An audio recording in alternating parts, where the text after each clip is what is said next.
Si Ministre e Drejtësisë e ardhshme, do të kujdesem që jo vetëm ky rast, por të gjitha rastet që institucionet e drejtësisë përpiqen t'i fshehin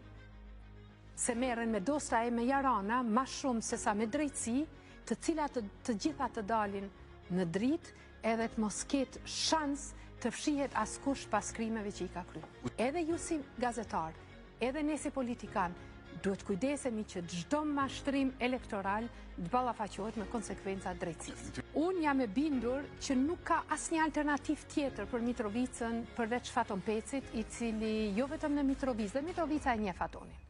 por edhe në rrafsh nacional e ka dëshmuar që është i ndershëm, është punëtor, nuk i ikën punës, e ka guximin me prek me dorë edhe punë të cilat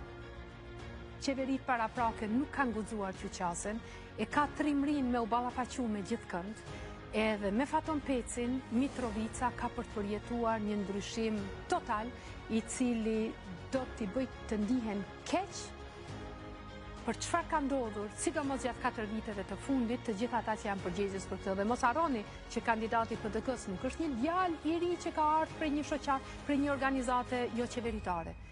Arjan Tahiri ka qenë nën kryetari komunës, është bashkë përgjegjës për të gjithat mos punë, për gjithat keqpërdorim që ka ndodhur